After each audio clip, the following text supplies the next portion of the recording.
Good evening, Cayman, and good evening, world. You're tuned in to Real Talk, Love and Lies, the late night space where we put love, sex, lies, and all the messy in between on the table without the fake perfection. I'm your host, Alfred. Matilda will be joining us shortly. We're not therapists, not relationship gurus, just people with a mic, some life experience, and a big curiosity about why we love the way we do.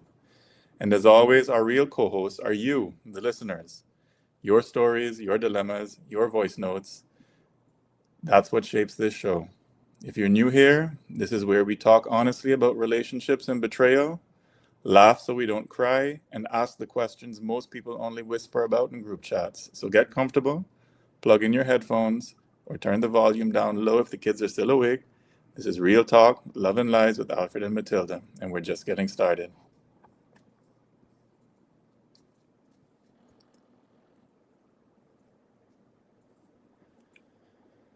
All right. Tonight on Real Talk, Love and Lies, we stayed life after cheating. On a tiny island where everybody knows everybody's business, what does it really look like to stay and rebuild after betrayal? We're talking trust, triggers, gossip, and whether love can honestly survive the receipts, the screenshots, and the side comments it fosters. Before we dive into tonight's topic, I wanted to take a moment to acknowledge the last episode we did on side pieces last week. We had a lot of feedback on that one. Some of you were laughing, some of you were uncomfortable, and some of you were quietly texting your friends like, boy, this sounds familiar. We weren't just talking about side chicks and side men for the gossip. We were really talking about patterns, how we normalize cheating, how we justify it, how we hide it on a tiny island where nothing ever really stays secret. But here's the thing, after the jokes, after the memes, and after the screenshots, there are real people trying to live with the fallout. We're talking the side piece, the person who cheated, and the person who stayed. So tonight's episode is a kind of follow up. If the last show was about the side situation, this one is about what happens when the dust settles and you decide, we're going to try and work through this. No judgment here. I'm not here to tell you to leave or to stay. Whether you left, stayed, or you are the side piece, I'm here to talk to you about what it actually takes to stay. So tonight, we're talking about we stayed, life after cheating, rebuilding trust after betrayal, especially on a tiny island that's 8 miles wide and full of cousins. We'll be right back. Just one moment, having a bit of technical difficulty.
Hello.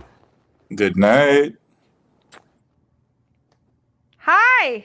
Are Hi, we? can you hear me, Tilda? I can hear you. I can hear you now. We're live. I think we are. I do I'm believe so we are. sorry. Listen, man, I nearly break my neck on the way home. Listen, but I did not break the speed limit, or at least that's what we say in public radio and Mhm. television and all them things. I'm a law-abiding citizen, so I made it home nice and safe. Good, good, good. How So you yeah, doing? I'm doing okay. I was just introducing the show. Um, I was talking about our last piece on side pieces and just kind of getting it to segue into our talk tonight about, what happens for those who stay after cheating. Mm-hmm. Mm-hmm. So sorry, folks, we're having a bit of difficulty. One moment.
Hey, Matilda, can you hear me? Yeah, I can hear you loud and clear. Okay. We're just having a bit of technical difficulty trying to see if we're streaming.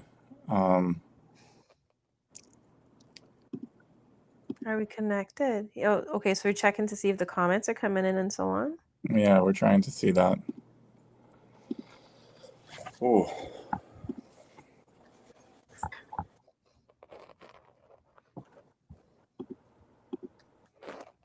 I'll tell you what. I'm gonna check and see if we're on Facebook. yeah, please do. Let's check that. I'm gonna go on mute for a bit.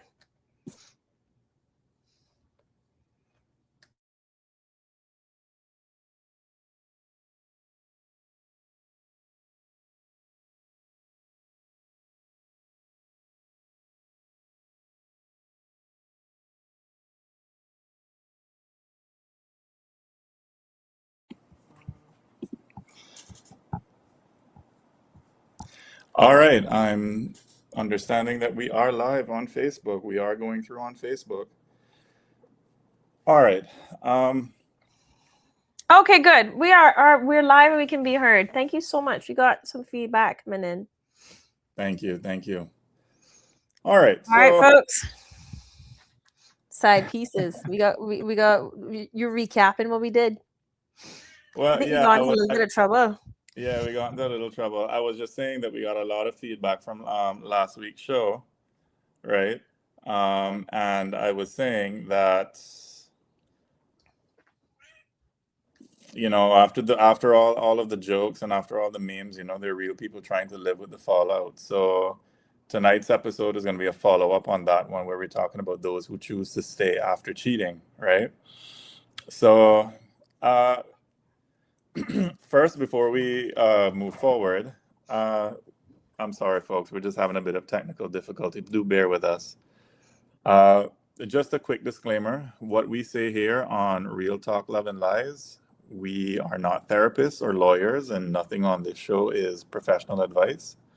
We're here for honest conversation and entertainment. Please don't take anything said tonight as a substitute for counseling, legal help, medical care, and do remember all stories are shared respectfully, and any resemblance to real people is purely coincidental, unless it's you feeling called out. So, Zelda, talk to me. All right, yeah. Why do people cheat? You see, I don't know. I'm not a cheater, so I don't really know. But I imagine that people cheat when they are not getting needs met within a relationship. I also imagine that people will cheat whenever they're I don't know. I've heard it said that there are men who cheat because they're feeling belittled within their relationship. I've also heard it said that there are people who will cheat because they are accustomed to it and this is what their lives look like. Their history, their family history is kind of like that. So I imagine that there's lots of reasons. Lots of reasons. But I Okay. don't know. What do you think? Like, what have you collected from the Marl Road? Um, I mean, people cheat for myriad reasons. We're gonna go into some of those reasons too, but I wanted to first be clear. I want to be clear with everybody that's listening that, cheating is always a choice. The person who cheated owns 100% of the decision to lie, to sneak, to cross the line. So I don't want anyone listening to think that we're blaming the person who was cheated on. But I do like to say that even the relationship though is what is shared, right? Um, sorry. We say hi. We see Connie saying good night. Hi, Connie. Hello, Tisha. We got everybody here Mm. tonight. We've got folks coming in that we're so excited to have you be part of this conversation because people people just cheat because they're born a cheater. I don't know. Is it that you're born a cheater? There are people that have shocked me that have cheated that I did not expect to see it, and there are others who actually got into relationships after being serial cheaters, and then they lock themselves down and say, okay, this is it, I'm in. I don't know, I feel like they're different places. There's almost like a, I sometimes think that cheating is when you're brought bad, like you're raised a certain way, or if you're traumatized, like there's some form of trauma that is involved in your making a decision to cheat. And don't get me wrong, it doesn't excuse the behavior, because I completely agree with you. Cheating is a choice. But I sometimes question, um, I question what drives a person to cheat and hurt the person that they're supposed to be closest to rather than leave. You see, I'm a serial leaver. I'm somebody that will walk out, no problem. Serial lever, really? I'm a serial leaver. I'm a runner. I am the runaway. I So I don't know, I don't understand the cheating in the same way. Like, I don't know why you endure it. But then again, I don't have kids to worry about. So well, when that's a reason to stay. That's one of the reasons I see people, choosing to stay. Oh, I stay in for the kids. I just want, like, as I was saying, the person who cheats is the one who owns 100% of the decision to cross the line. But, the relationship is what is shared, right? Both people contribute to how conflict is handled and whether needs are voiced or ignored, how connected or distant they feel, etc. So I mean, I while I don't want to put it on the person cheated on, I think it is a fair question to ask, especially Like, for what part couples did you who are, play? well, I don't want to say what part did you play, but I want for those couples who are considering getting back together, I mean, in the right time and in the right way, to ask the question, can we talk about what was happening between us before this happened? Where did we stop showing up for each other?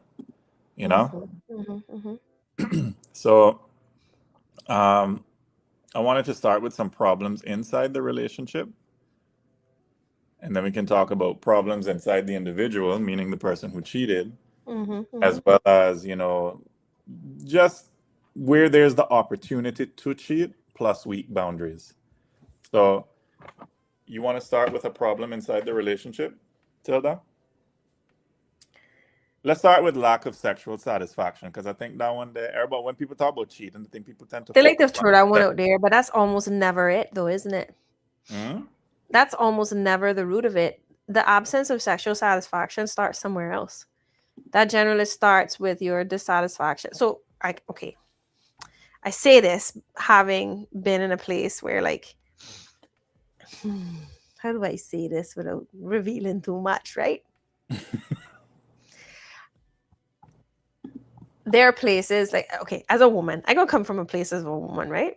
When you Hmm. see a woman shut down sexually, it's not about the sex. What is it about? It's about psychological safety. It is about whether or not, if you get to the place where you just don't want a man to lay his hand on your body, or a woman, depending on what relationship you're in, I just can't bear the thought of them laying their hand on my body. Then you know that that's not about the sex alone. You know that that is like, as he's calling say, I'm a track star relationship runner. Me and you, girl, we gonna compete. But there's a that is not about the sex. That is about not feeling safe, not feeling respected, or feeling like you're carrying the entire load. I know I have been in instances where, like, that shuts down for me, because I feel like I'm the only adult in a relationship, or I feel like I will shut down if I feel as though I'm not being heard, if I feel as though I'm being bulldozed over in something. Like, there's certain things that a woman needs to feel psychologically safe in Hmm. order for her to not shut down sexually, right? Yeah, but as a man now, I have to jump in, right? As a man, Hmm. right? And I don't mean to mansplain or whatever, right? No, it's fine. But for men, sex is something that's really important, right? And Hmm. and I mean, it's not just about the actual act itself. It's how men connect with their partners, right? Hmm. Um, and when I'm talking about lack of sexual satisfaction, I'm not just talking about you know not having sex at all, or long periods where no sex is involved.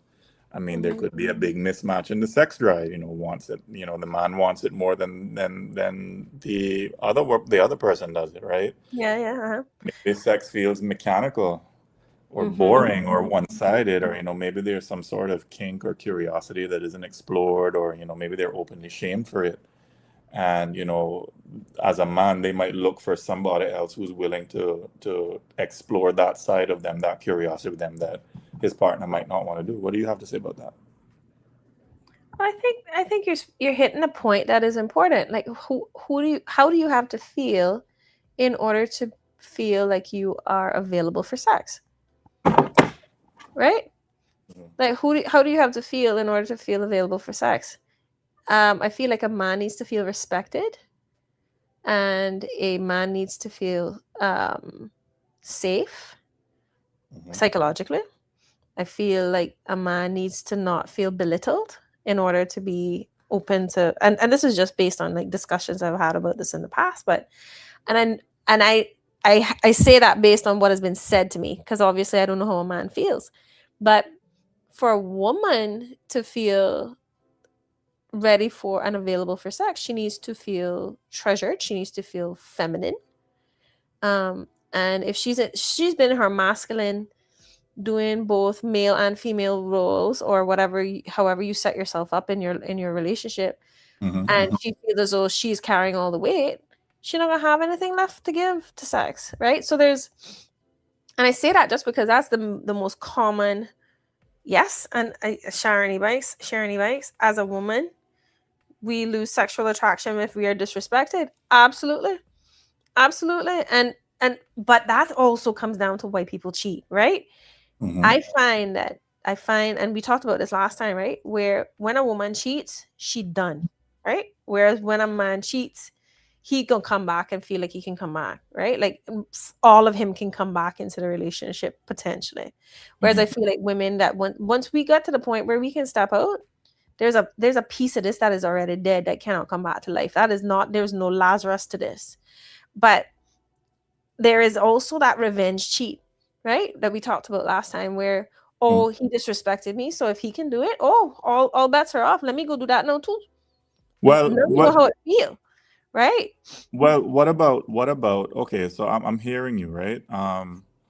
So if a woman loses sexual attraction if they're disrespected, right? What about Mhm. the emotional needs not being met? So, for example, like some partners are in relationships and they feel like they're unseen. Mhm, mhm, They mhm. feel unappreciated. Like there's no affection, there's no praise. Their partner is emotionally distant.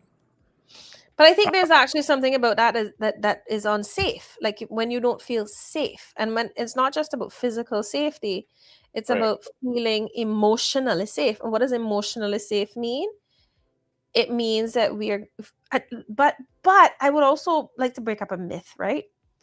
That women need emotions to feel safe, to feel sexual attraction, or to feel ready to like feel open for sex.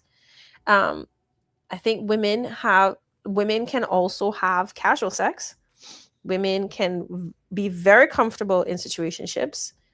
It really depends on where the woman is in her life, but within a relationship, there's certain expectations that come with that relationship. And it's so funny that you say this, right? Because Esther Perel does some work.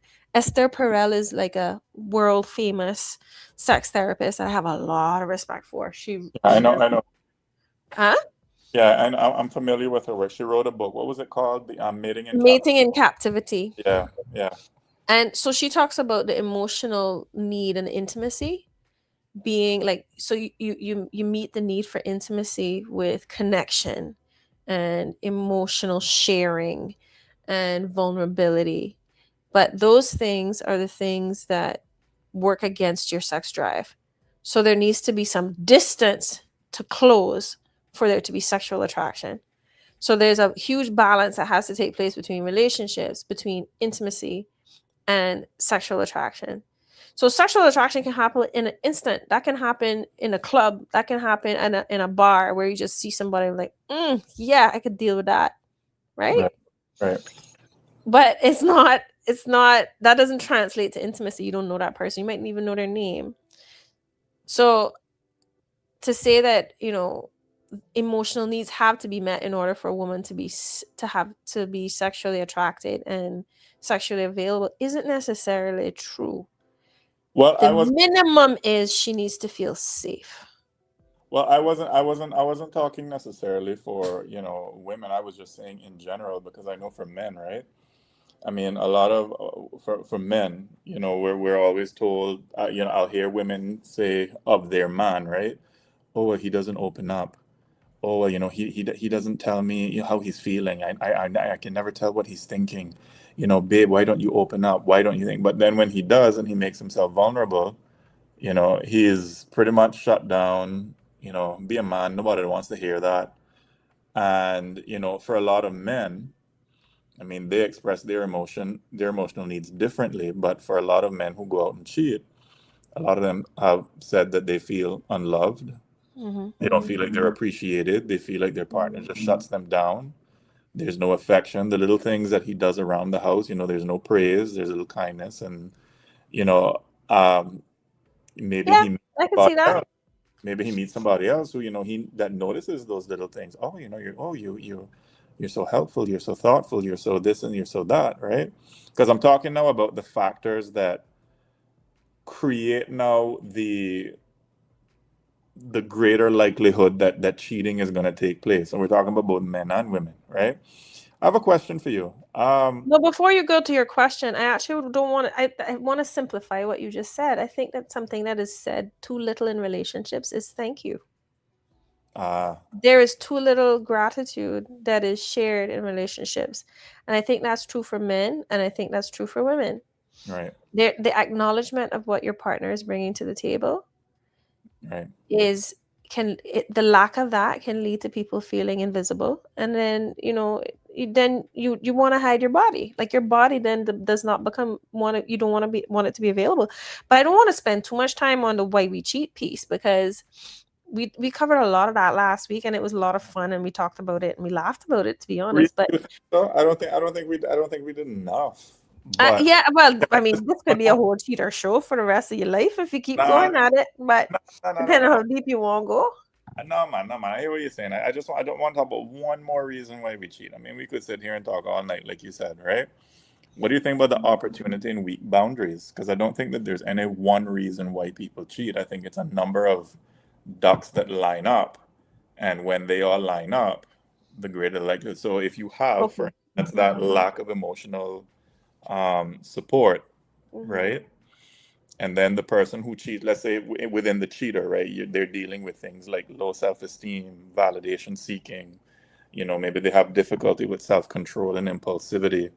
Hmm. There can be a certain degree of entitlement and narcissism and fear of intimacy and addiction and immaturity and poor relation, all that good stuff, right? Hmm. Hmm. It can't happen if the opportunity isn't there and if boundaries aren't strong enough. So, for instance, you have that coworker that you spend a lot of long hours together. You always hear about this thing about work wife and work husband, right? Hmm. Hmm.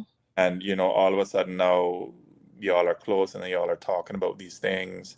Maybe you travel for work, you're going to hotels and conferences, and they have that sort of understanding. Oh, Oh nobody, God, don't become paranoid now. that kind of thing. No, but it's a real thing. You have that proximity, you have that temptation, plus you have all of these issues in your relationship at home. So now you're with somebody, and now there are weak boundaries with others. So now talking turns into heavy flirting. Then you all start sharing deep personal problems with somebody who's outside your relationship. Then little advances are made, and you're not shutting it down. You're enjoying the attention, and then to add on top of that, things like you have sexting and OnlyFans, and then you have the secret social media accounts, the burner phones. Oh no, no, no, no. Now we're going to right now. Let's come back to let's pull this back to the opportunity and the boundaries. There's a word that you didn't say that I was waiting for you to say, and that is limits. You say that. Well, there you go. Okay, hear me out. So there's a difference between a boundary and a limit. Talk to me.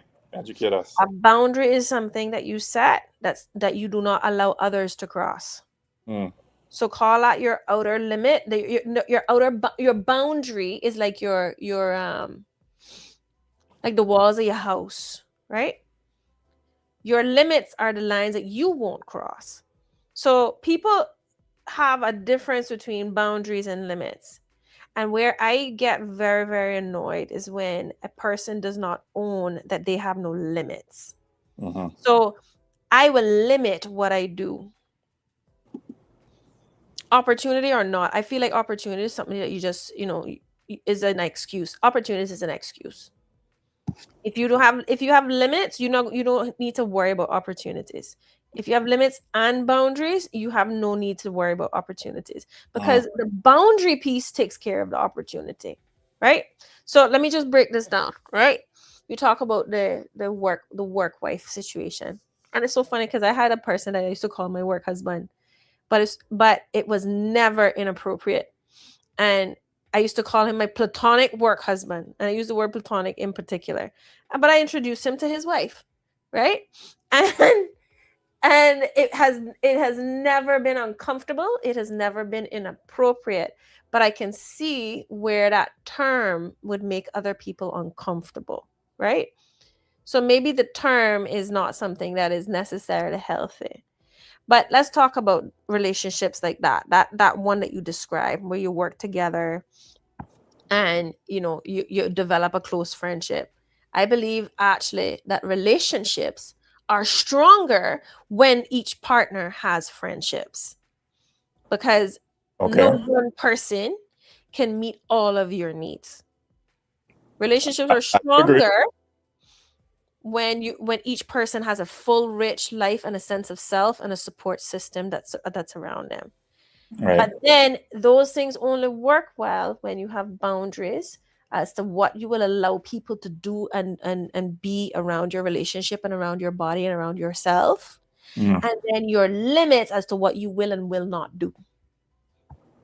If you don't have them two things, then you are the one that's irresponsible.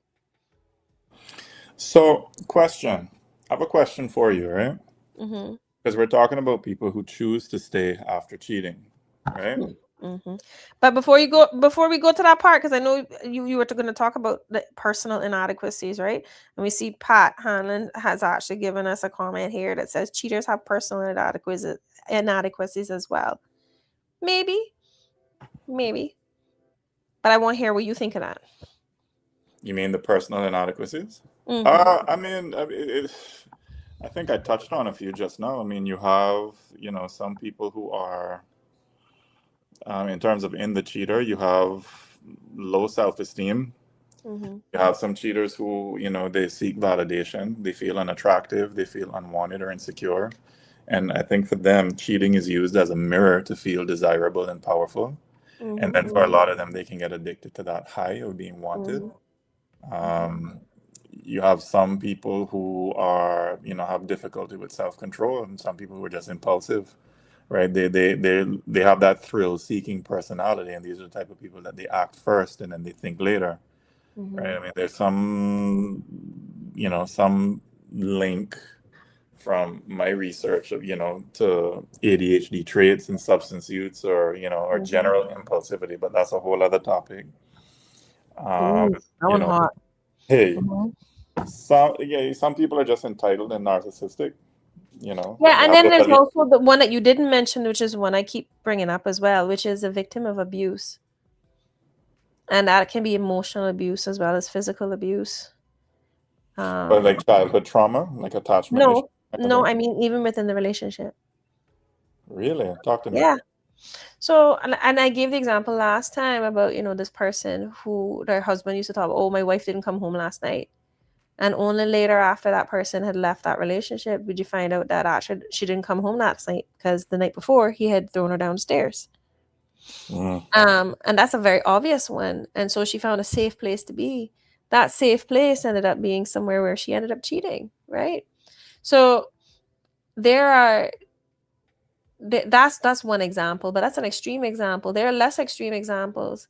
If you're being verbally abused at home, being told that you're not no good, or told that you're not a man, told that you know you're a whore, told that all these things went from your partner, and you actually find a place of where you have the silence and the safety and the comfort of somebody else's presence, that is a very attractive and compelling reason to cheat. Mm-hmm. right? And for I have a hard Unmet time judging a needs. person who Unmet does needs. that. I Sorry. have a, I have a hard time judging a person who decides to cheat in those circumstances. But I also have a hard time not judging a person who chooses to stay. So that's a tough one for me, right? Because like I said, I'm a serial leaver, and I think it's a really good segue into where you were going next, which is, you know, why do Why do you people want to? stay? Well, for me, right, I think, for people who are in that situation and they say, they want to stay, I ask the question, why do you want to stay? And I think that for those who want to stay, they need to ask themselves that question and put the focus back on themselves. Um, I think what that does is that it forces you to separate, okay, am I staying because I love them and see some sort of genuine change in them, or am I staying because I'm terrified and I don't think I can do better? Um, I mean, both. If you choose to stay or you choose to leave, I mean, both are valid choices, right? But I think there are healthier reasons to stay and unhealthy reasons to stay. So, Yeah, I mean, okay. I feel like the unhealthy reasons to stay outnumber the healthy reasons to stay. well, I'm not so sure. I mean, I think for me, if you as long as the reasons are valid. All right, so let me start with a few, and But then we can start hold to on see. one second before we go. We have somebody saying that they're watching from Florida and there's no sound. Is anybody else hearing? Is everybody else hearing? Yeah, send us a thumbs up, a comment, or a thumbs up if you can hear us. Hmm.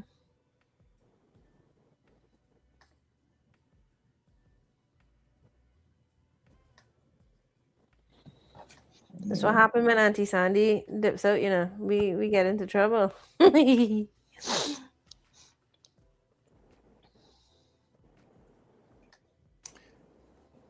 If you can hear us, send us a comment, send us a Are thumbs you up. keep an eye and check on how we doing as well. Can you just make sure we're fully connected? Okay. All right, wonderful. We got somebody saying they can hear us well. Oh, ask Um, about man. Yo, I love this man. Hold on, I gotta talk about this man. This guy, Paul Aiken, he's a Caymanian man. I love watching him. I listen to him. I adore listening to this man. okay, Right? wonderful. We getting the I comments love coming this in now guy. I too. love this guy. Sorry, I gotta plug him. I'm sorry. He's just thebomb.com. I love him. Awesome. Right? Oh, I think Awesome. all men need to listen to him. All right, Tisha's saying audio is fine. Plain and All straightforward. right. Okay, Good, wonderful. Everybody's good, hearing us now. That's good. good, good. Okay.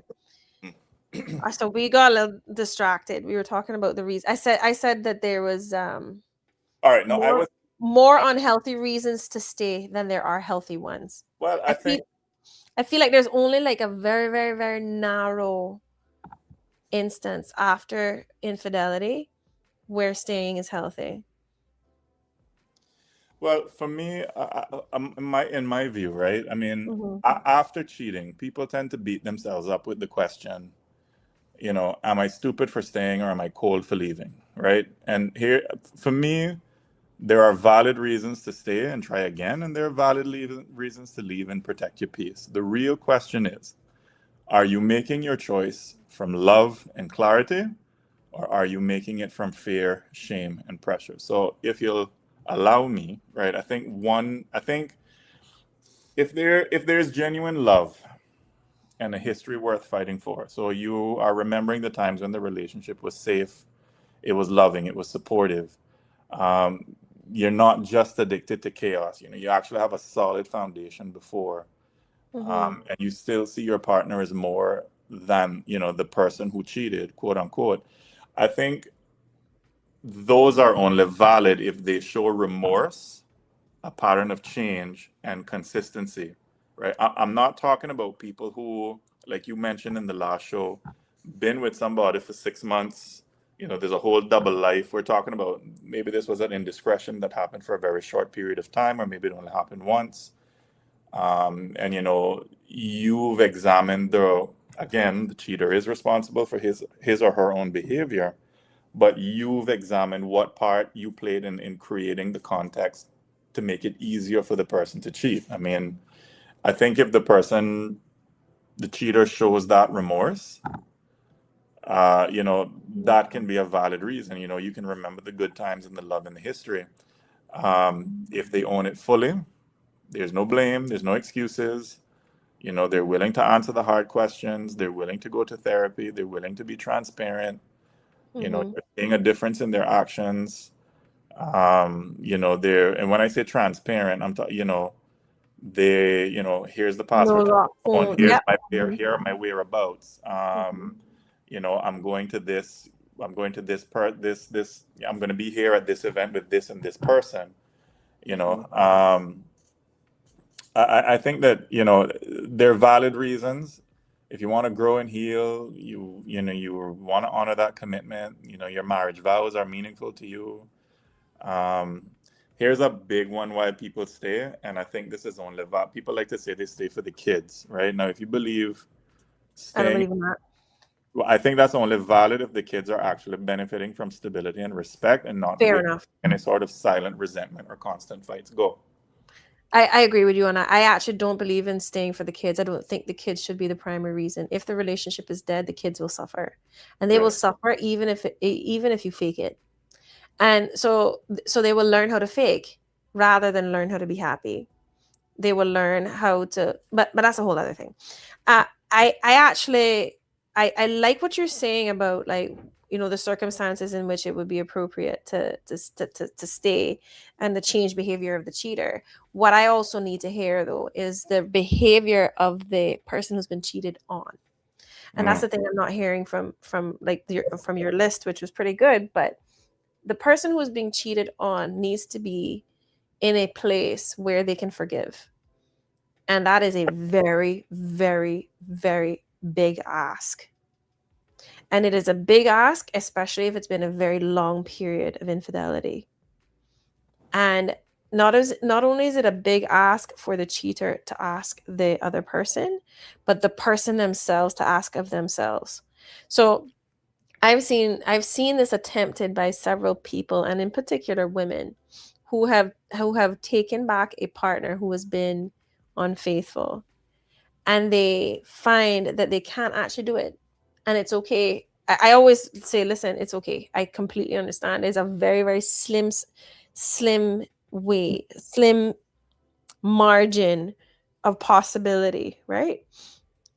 A very slim margin of possibility where you are going to be okay with staying in this, because what that person is battling is the feeling that there is a shame that comes with having been cheated on, where, and I have been cheated on, right? And that shame can can can turn outward. It can turn inward and then outward, right? So you're dealing with having been cheated on. Even though you don't deserve the shame necessarily of having been cheated on, you internalize it.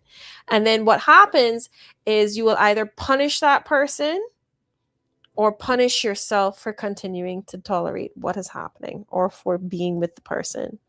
So if you are in a place where you cannot truly forgive, let go, and find yourself empowered, this is not a healthy place for you to stay.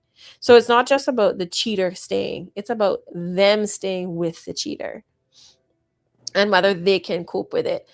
Because it then becomes a cycle of punishment. It can become a cycle of punishment. And I've seen the villain hand the baton over to the person who was the victim, and that victim then becomes the villain because then they become the abusive partner, or Mm. they ramp up the abuse, or they get on with some serious toxic behavior. And so I hear what you're saying about, there needs to be full transparency, but then full transparency can also, like, end up putting you in a place where it's full control, and control is, in my mind, in a relationship is never healthy. So So I don't know that I could do it. I be honest with you, I don't know that I could do it. Somebody cheating on me, that ended that. boom, because I know that I'm a vicious woman when it comes to these things. I will punish you for the rest of your life if you're in my space. So it's Mm. best that we just separate, right? And I think that is even more important when you have kids, because the children are watching that viciousness show up within the relationship. And so I mean, I have some feelings around this one, because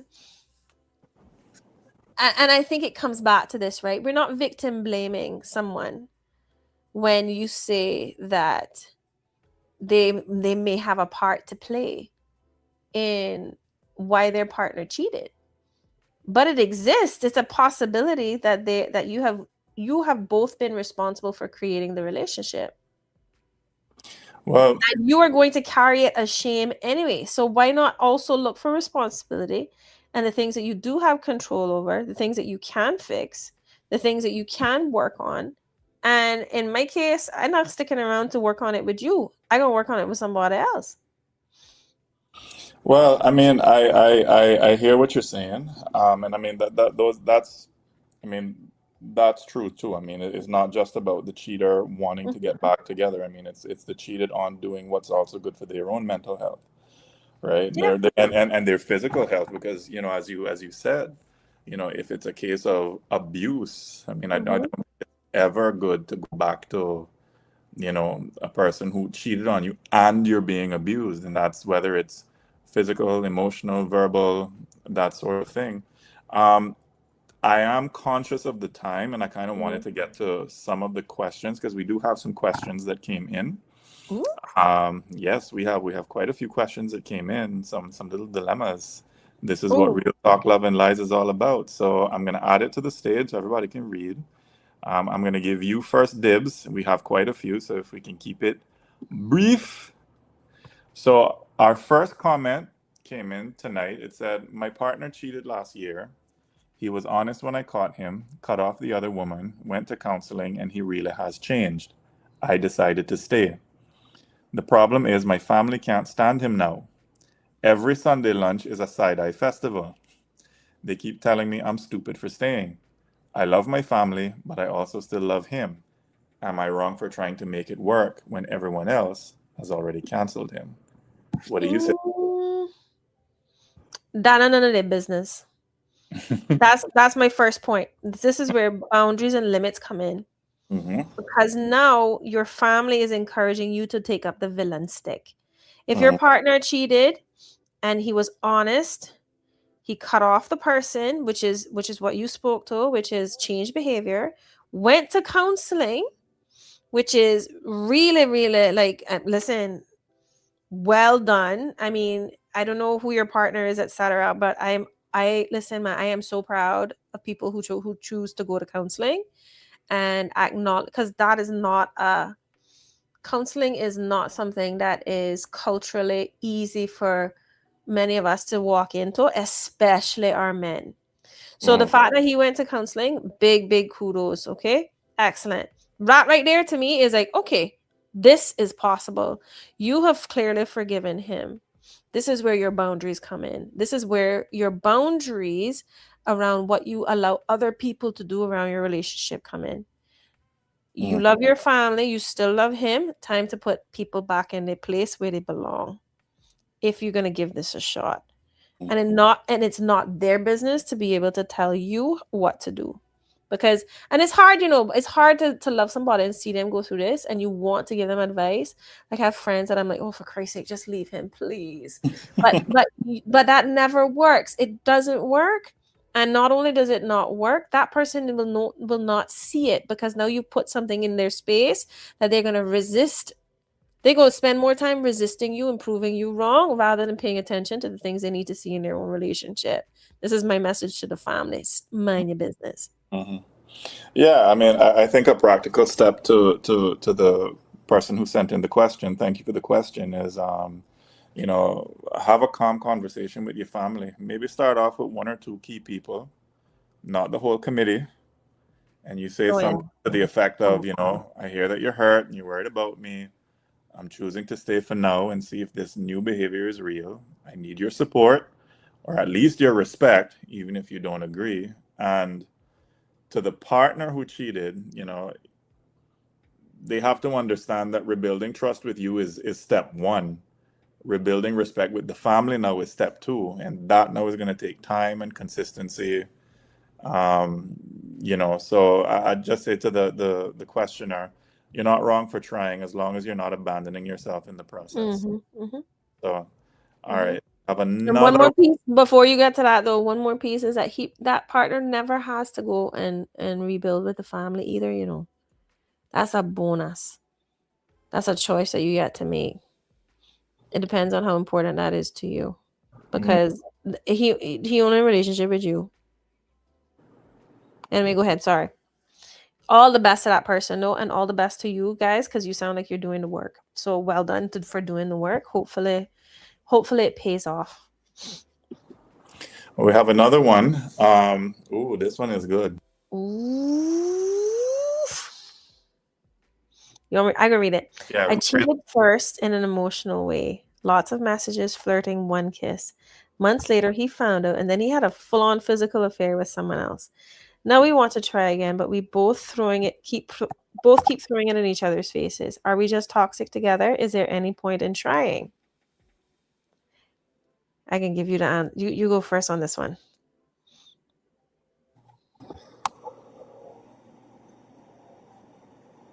sorry, can you hear me? I can hear you. Sorry. Yeah. I want you to go first on this one. Um, so here's the thing, right? I mean, both of you have broken trust, right? It doesn't automatically mean that you're doomed. It just means that the work now is double. So, a few honest questions I'd ask both of you. Number one, are you both willing to stop using the past as a weapon in every argument? Two, can each of you say, without a but, because we love to use but, can each of you say, I was wrong for what I did? Mm. Three, are you prepared to build new rules together about boundaries, phones, friendships, social media? If the answer is yes, then it's not about who cheated worse, Mm-hmm. about whether you can build something healthier than what you had before. Because if every argument becomes, oh, well, you cheated too, I mean, you're not really rebuilding anything. You're just sharing a very expensive, very emotional boxing ring. So, Mm-hmm. no, I wouldn't say that you're automatically toxic, but you will be if you keep choosing point scoring over healing. So, at some point, you both have to decide, are we here to punish each other or to actually fix this? What's your Mhm. take? I think that is an excellent set of points. I have this image of the point scoring and the boxing ring because yeah, it is only tit for tat at this point, and I can just imagine the arguments are, yeah, but you actually went out and slept with someone. I only kissed someone. It Uh, doesn't matter. I think you were right. You have both broken trust. End of story. uh-huh. Both of you have broken trust.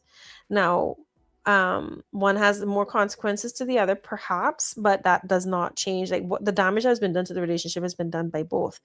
But I actually have one thing to add to this, which is that if you are not willing to never bring the cheating up again, if you get to the point where you are willing to take any future mention of what happened off the table, are you going to come out of that cycle? And it Mhm. might take you some work to get there, but you need to want to get there. And that's where therapy comes in. Now, there could be a point in trying, but if the listen, man, that's a rule, and that would be one of the new rules that I would suggest, that based on like what Alfred said, which was that you need to come up with new rules on how to relate to each other. That is one of them that I would have. If Yes. you find yourself tempted to bring up this past thing again and you Hmm. don't handle your temptation and it goes as far as to it come up again, then this can't continue because it's just going to be the continuation of the cycle. If you can't get to that point, then yes, you're just toxic. This one actually came in via email. And for those of you who want to send us questions, send it at loveandlies.cmrtv@gmail.com. This one came in. It said, my husband had an affair and the woman got pregnant. I stayed because we have 3 kids, a mortgage, and I honestly still love him. He says it was a mistake and he wants our family. The child is born now and I am struggling. Every time he sends money or goes to see the baby, I feel sick and resentful. I don't want to punish an innocent child, but I feel like I'm the one serving the life sentence. Is it even realistic to stay in this situation? Oh, Tilda? this one is tough. I feel your pain. I understand, like, from an empathetic place, not from actual personal experience, but I have seen people suffer through this. There are, I've seen it dealt with in multiple ways. Now, there's a couple that I know very well who this actually happened, and the wife put down a condition that he had to give up all his rights to that child in order for her to feel safe to continue in the relationship. Mm. He chose to do that, and the wife still did not recover, and a few years later they ended up divorcing. Now he has given up access and all rights to the child, and he is not married, right? And so there is a that it is a if you choose to stay, it will feel like a life sentence, and it is going to be hard. At the same time, you also know, and I'm hearing implied in the question, you also know that he has to take care of his responsibility. And he's actually doing one thing right in that he's making sure that the child is cared for. So that is a big tough one. Like, that is such a tough one. And I'm so sorry. I'm so sorry that this is something that you're going through. Mhm. Now, there are clearly other children involved. There is a mortgage, and our ancestors found ways to live through some of these things just for the practical implications, but they're also the ones that pass down generational trauma to all of us. So I feel like this is going to be one of those situations that I would want to refer to a therapist, a very Yeah. good therapist, to Yes. work with, because if there's anything that is like, if there's anything that calls for therapy, this is that situation, Yes, I agree. because there's too many children that will be impacted by your decision, which puts a lot of pressure on your decision making. There's a lot of hurt. There's a lot of hurt, and there's a lot of responsibility. And that's a pressure cooker of a situation. And I'm really, really sorry. Like, so but you know what? Therapy can really support people to get past this. But if he's not going to participate, then I feel like that's actually part of your answer right there. If you Yeah. don't participate in therapy, this is not something you can fix on your own, my love. Yeah. This is not something you can fix on your own. And to the questioner, I mean, listen, it's completely valid if you decide that for your own peace and mental health, this is too much to carry. Staying doesn't make you a saint, and leaving doesn't make you evil. Yeah. Agreed. So Yep. uh, if you I choose to think, stay, another thing too, just one last piece to that, because I love what you just said. Staying does not make you a saint, and leaving does not make you evil. And as a parent, you are teaching your daughter who to be in these situations. You are teaching your son how, like, what kind of of behavior will be tolerated, and vice versa, right? And if you're going to need, if you choose to make a decision, let that be a very, very big part of your guide. What are you teaching them to accept, and how are you teaching them to behave? mm, yep. We have another one that came in. This one is a bit lengthy, so I'm allow you to read this one. I'll read it and then you answer it. Mhm. I'm a gay man in my 20s living on a small island where being openly gay is, I can't see behind the thing there on that one, my love. Okay. Where being openly gay, what's the word after that? Well, okay, so I have the email in front of me. I'm a gay man Okay. living on a small island where being openly gay still comes with plenty of side comments and whispers. Mm-hmm. My boyfriend and I have been together for 4 years. We're not totally out to everyone, but our close friends know. Recently, I found out he's been talking to other guys on dating apps and Instagram, sending flirty messages, pictures, and even arranging to link up a few times when he was traveling. When I confronted him, he said it was just online stuff and that it doesn't mean anything because he always comes home to me. Woohoo, classic. To me, it feels like cheating, even if some of it never became physical. I already carry the stress of hiding parts of our relationship from family and work. Now it feels like I also have to compete with faceless guys on his phone. He says I'm overreacting, that all gay guys talk like that online, and that if he wanted to leave, he would. He says the real issue is my insecurity, not his harmless flirting. In our situation, I already feel like we're living in a glass bowl. Am I being too sensitive to call this cheating? Or is he gaslighting me and using the whole this is how gay men are stereotype to excuse disrespect? Oh, sweetheart, I'm not gonna let you take this one, Alfred. You want me to tackle this one? No, no, no. I can talk. I gonna take this one if Uh, that's okay. Go ahead. I think that if anybody uses that this is how men are, this is how gay men are, this is how women are Just as a an couple. excuse, that is going to be that is automatically to me gaslighting. Mm. Also feel like you have to take very, very good care of yourself. And this would be whether you were a woman in this situation or a man in this situation, whether you are gay or straight. This is someone who is clearly comfortable has different limits from the ones that you would want them to have, and different boundaries from the ones you would want them to have. Those limits and those boundaries have physical consequences as well as the mental and the emotional that you're currently experiencing. You need to be safe. You need to be safe. You need to be physically safe. That sounds like promiscuity to me. And even if it's just emotional promiscuity, of flirty messages, pictures, and arranging to link up, no, darling, that is full on infidelity. And that's what you're dealing with. That's what you're dealing with there. Don't, I would say, just quit. Stop lying to yourself. Stop lying to yourself and come off it. Come off it, my love. And please take care of yourself. I also wanted to say something that um I know that this is a, I've heard this said by many gay men that I know, that gay man is so small, and it's openly gay is very, being openly gay is very different, and there's so few of us. And I would say to you, as a straight woman listening to other straight women say, oh, there are no men, that's what it sounds like to me. That's what that sounds like to me.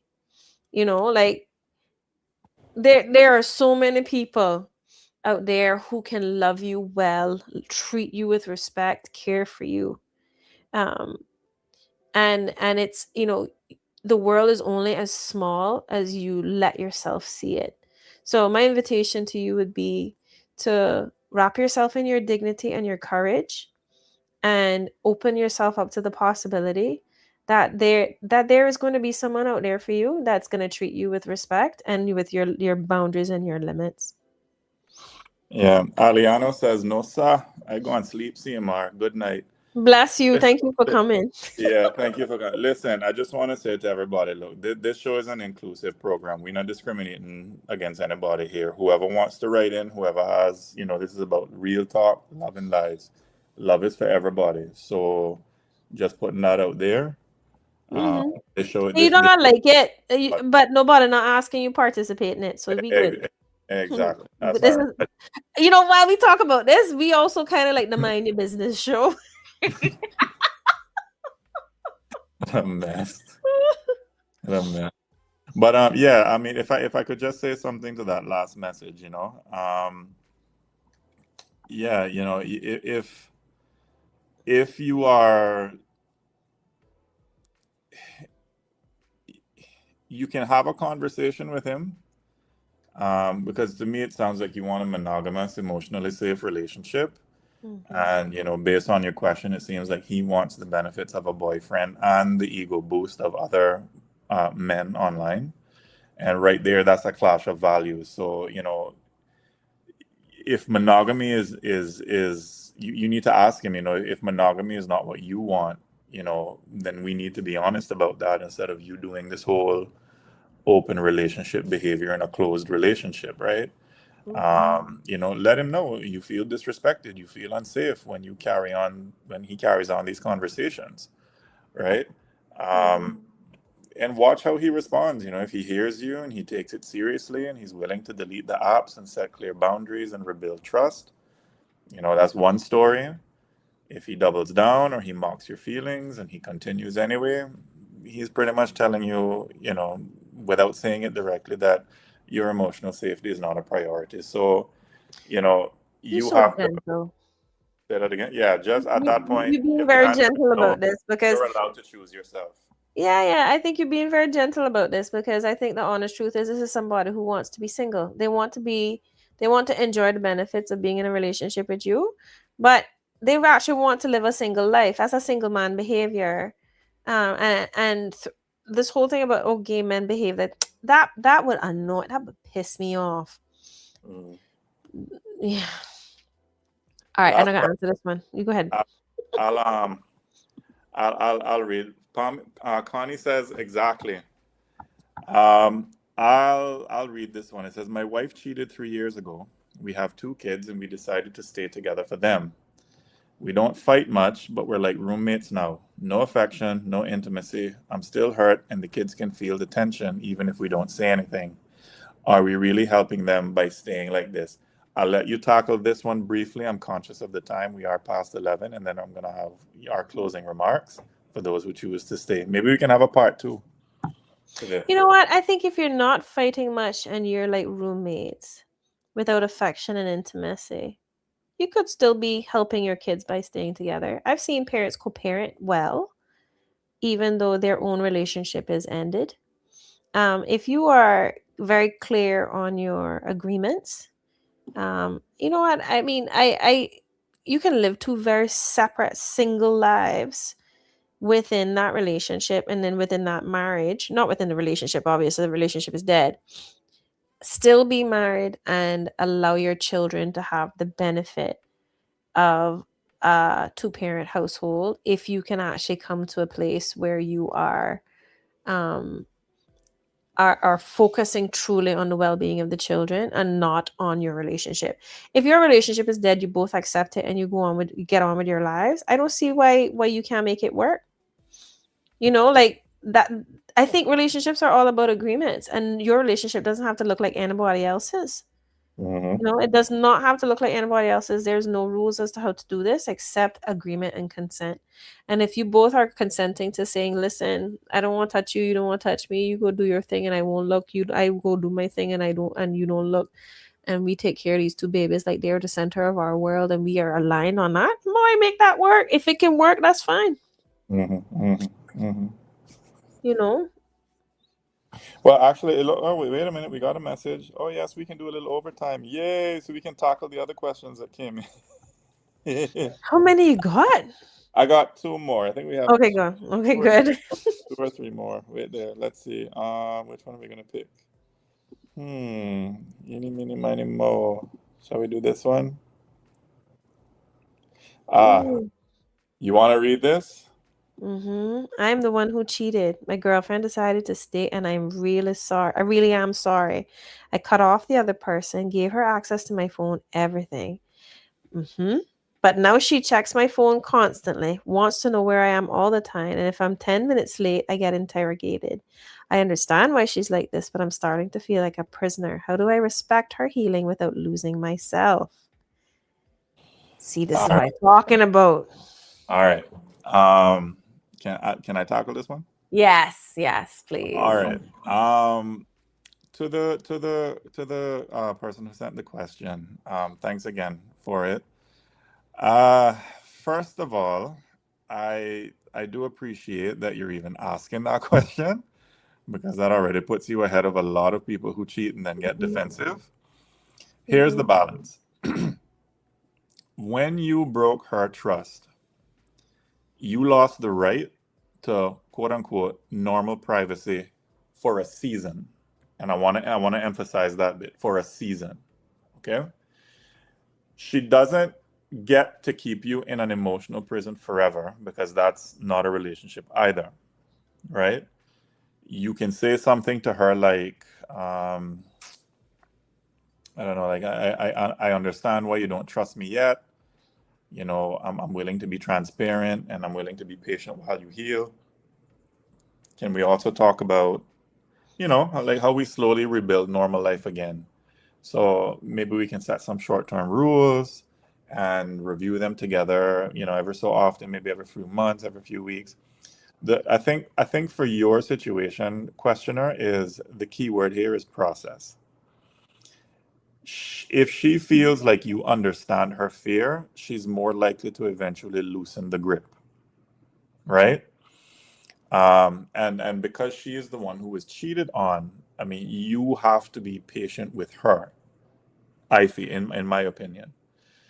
If, however, after a good amount of time and a good amount of effort, there's no movement at all, and you're constantly being punished and you're insulted, and, you know, at that point, the problem is no longer about your cheating, right? It's about whether the relationship can transform, or if you both are stuck in, you know, this permanent victim monster scribble. Well, you did this and you did this, and what about the time you did this and you did this and you did this to me? And I mean, that's not healthy either. That's living in a prison. So for now, my answer to you would be lean all the way into empathy and consistency. Show with your behavior that you're not just sorry, you are safe. But, you know, do have that conversation with her to say, you know, set some short-term rules and, you know, review them together every period. What do you say to that, Tilda? I think that's actually very good advice. That's really open-minded and clear advice. I also want to commend the person for saying, like, how do I respect her healing without losing myself?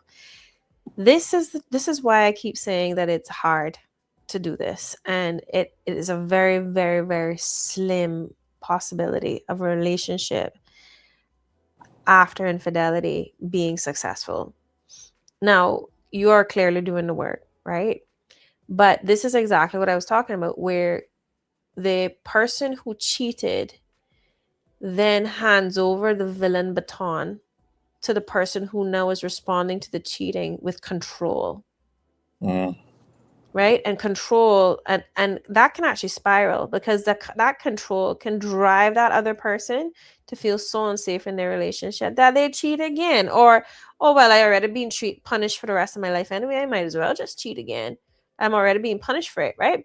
So uh-huh. there is a I remember hearing someone, I apologized to somebody years ago for something that happened, and they said to me, um while I know that karma will deal with you,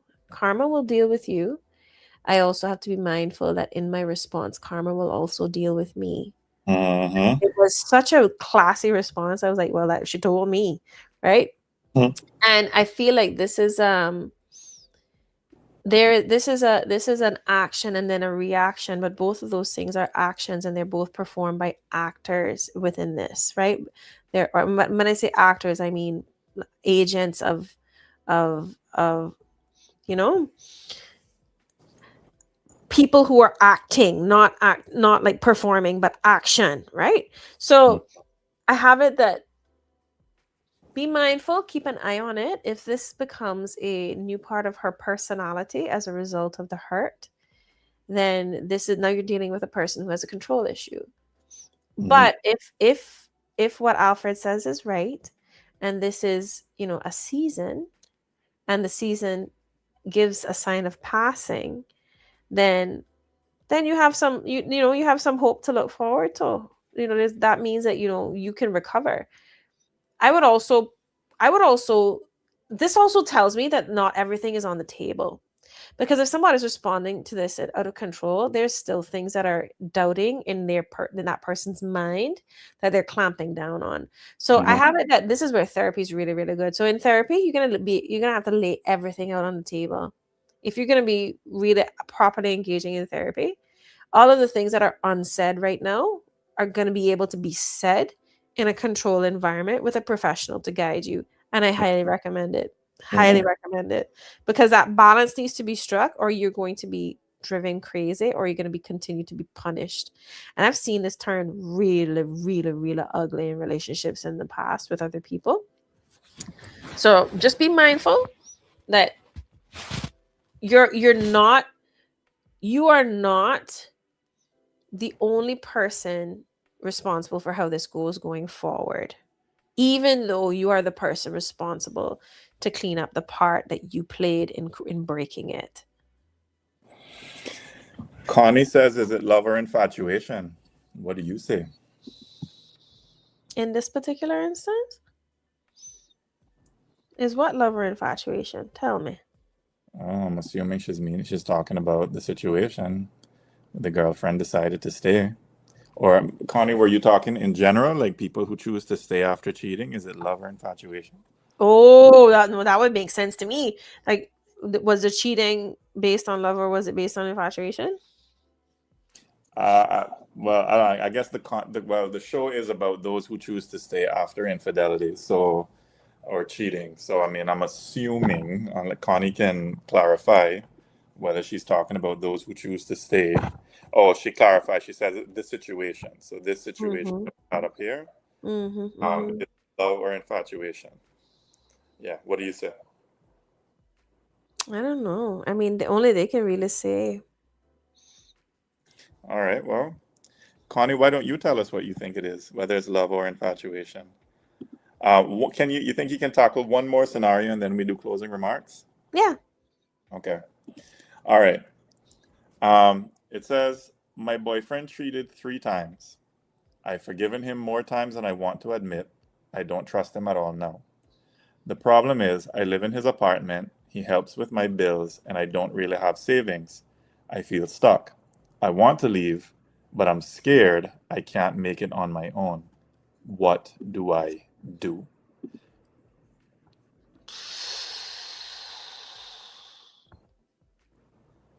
You want me to tackle that one or you want to take that one? You know I'm gonna be gangster on this one, so you start. Hi. All right, cool. All right. To the questioner, again, thank you for sending in your question. And for those who are listening and they want to send in questions to us, do send it at loveandlies@cmrtv@gmail.com. We will not put your name out there. As you can see, we completely take out, we extract the information without names. You can be completely anonymous with us. So, to the questioner, first of all, I want to say that you're not weak for being worried about the money. I mean, that's just life, right? And especially here in Cayman with things expensive, right? But here's something important. My I always heard my mother and my grandmother talk about, women being financially independent, maintaining their own financial independence, so that not that if they, not to kind of lord it over the man, but in case something happens that they can leave, Mm-hmm. if they so choose. The more financially dependent you are on someone who keeps betraying you, the less free you're going to feel to choose what's best for you. So I think, instead of thinking, do I leave or stay right now? I need you to start thinking, how do I build my options? So here are some practical steps. I think number one, you can start putting aside any money you can, even if it's a small amount. What did Jamaican say? Every mickle make a muckle. Mm-hmm. And in the Eastern Caribbean, they say one dirty bill down. Or So every one cocoa fill basket. one cocoa fill basket, right? So start putting aside any money that you can, right? And then look at ways that you can increase your income. So whether that's, getting extra hours, or you want to get a little side gig, or maybe you need to do some training. And, perhaps you can talk to, I don't know, maybe some trusted friends or family. Sometimes there are places that you could stay short term that you haven't considered, because of pride. I mean, we all know how it is in Cayman. We don't want people knowing our business and that kind of thing. Chuck that to one side, girl. Emotionally, you already know that you're done. What you're missing, from what I can see, is that bridge between where you are and the life that you want. And your first job right now is to start building that bridge. And you don't have to announce anything tonight, but I'd love for you to ask yourself, um, if I keep living like this or in this situation for another 5 years, how am I going to feel about myself? Uh, and did she say that she had any children? No, it doesn't say she has any children. No, Mm-mm, mm-mm. just said if you have any children, remember that you're also like Tilda said earlier. You're setting example for any children that you have, your daughter, potential daughters and sons. I don't know, Mhm, mhm. but let that answer, if you can keep living like this for another 5 years, how you'll feel about yourself. Let that answer be the fire underneath your planning. Go, Tilda, your time. You see, I would answer exactly as you answered, but in reverse. The first thing is, the first thing I would have said is, I just that part. I have forgiven him more times than I want to admit, sweetheart. I know how I feel. You forget, and mine hasn't been about infidelity necessarily, but I know exactly what you mean. You every time you forgive, you lose a piece of yourself, and every time you forgive, particularly since it's happened multiple times, it make you feel like you, boy, how was I so stupid as to do this, right? And we beat up on ourselves, and this is not me calling you stupid. This is just understanding the harm that we do to ourselves when we make repeat decisions that harm us, right? So now we're starting to create a channel in our brain.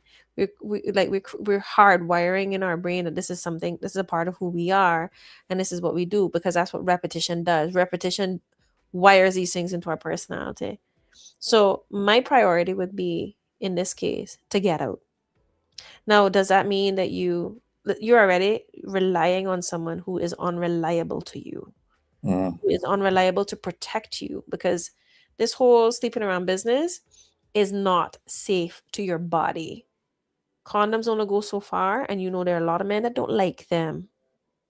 So protecting yourself and your physical safety would be my number one priority, as well as your emotional safety.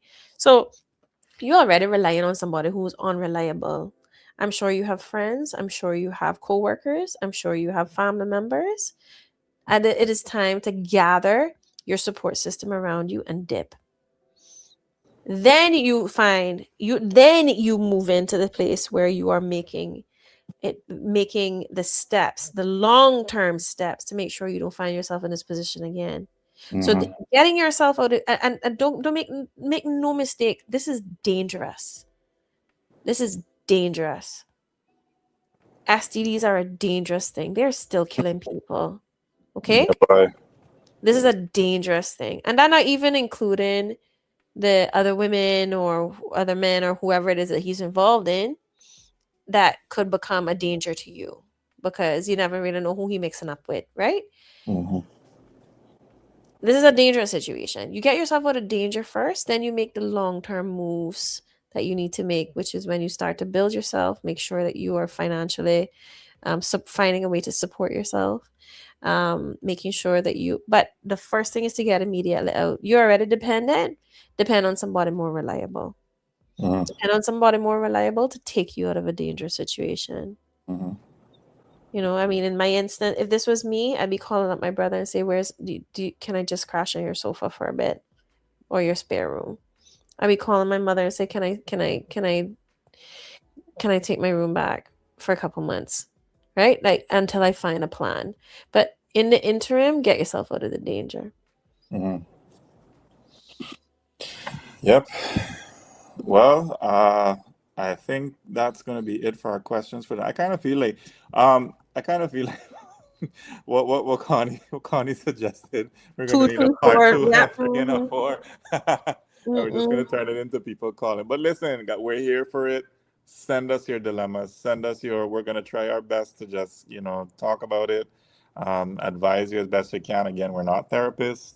We are not counselors, and if you're in a kind of sort of dangerous situation you need to get out of, do seek help from the professionals. We have police. Go and seek help from family, refuge at your families. That sort of, Friends. Yeah. Mhm. yeah, make use of those resources. Um, any closing remarks from you, Tilda? I think. I think my closing remarks would be that all of these discussions that we're having To the really people who choose hinge. to stay, Sorry? to the people who choose to stay within the ambit of Yeah, yeah. My closing remark is really around consent. All that we're talking about in these relationships is consent. Your relationship should really be focused on what you consent to, and that is your limits and your boundaries. You're just a reminder that your limits are what you will and will not do, that line that you yourself will not cross, and the boundary is the line that you will not allow others to cross. mm, So making sure that you are consenting and aligning in within your relationship on those things is critical. And we haven't even talked about open relationships yet, because this stuff that we're talking about here is where actually somebody's getting hurt because they've not consented to this, and that's the critical piece. They have not consented to being one of multiples, right? And thank you, Connie, for the compliment. We've enjoyed yes, doing this show. yeah, So that's my last piece. Like, we're all, we are engaging in relationships as adults. We are growing as people every day with our experiences. We get to consent to what we grow into and who we are becoming. And these are things that are critical to our process. So this has been a real pleasure to talk about, even though it's, it kind of a sour conversation. It can be a sour topic. I actually really enjoy it because I'm also very open minded. Um, and then the last piece I have is, like, if you're unsafe, please make sure your safety is your priority, and don't convince yourself that you're safe, because we do that yes, a lot too. yes, yes. That's all from me. Well, I guess from me, to the ones who stayed, and I'm talking about the ones who stayed to to watch this part of the show. Thank you so much. But for the ones who stayed, who chose to stay in their relationships, right? Um, I want you to hear me clearly. You could be listening to us right now in the bed next to the person who cheated. Maybe you're in your car pretending everything is fine while the two of you drive home from somebody else's house. Oh, by the way, you talk about the open relationship thing. What do you feel about that being one of our upcoming Oh topics? yes, I read it. We gonna touch that. Oh, we gonna touch that. Mm-hmm. That's gonna be a hot one. Mm. Right? Or maybe you're alone, and and they don't even know how close you came to leaving. Right? I want you to hear me and hear me clearly. You're not stupid for staying. You're not weak for staying. You're not less than because you chose to stay. Mm-hmm. You made a decision from where you were, with what you had, and with a heart that still loved. That only makes you human. That doesn't make you weak, that makes you human. But staying only becomes something you can be proud of if it comes with certain things: honesty, real change, respect, and the freedom also to say to your partner, I am hurt, without being told that you're too much. Okay? It's not meant to be a life sentence. You staying is not meant to be a life sentence of walking on eggshells, checking phones, crying in the shower so that the kids don't hear. Staying is only worth it if little by little the relationship you're in now becomes different from the one that broke you.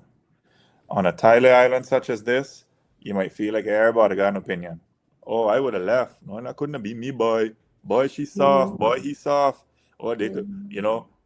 they don't have to live in your house. They don't have to sleep with your memories. They don't have to carry your history. So tonight, if you stayed, I want you to ask yourself quietly, am I staying from love or from fear? Am I seeing consistent change or just hearing better lies? Am I rebuilding or am I just surviving? And if you can honestly say, we're both doing the work and slowly I feel safer than I did before, then keep going. You're allowed to fight for something that still has life in it. If, on the other hand, you realize that I'm the only one fighting, I'm the only one bleeding for this, you're also allowed to change your mind. This isn't staying was one decision, but you're not trapped in it forever. Okay? Whether you stay or leave, the most important promise you can make is this: I will not abandon myself. Mm-hmm. Not for love, not for image, not for what people on this rock gonna say. So to everybody who stayed, I see your strength, I see your confusion, and I see your hope. Whatever you choose next, may it take you closer to peace, not further away from it. Tune in next week at 10 p.m. for another episode. We may be talking about something around, what do you think, Tilda? Probably We gonna talk about that offline. relationships. But that was Yeah. beautiful, sir. Yeah.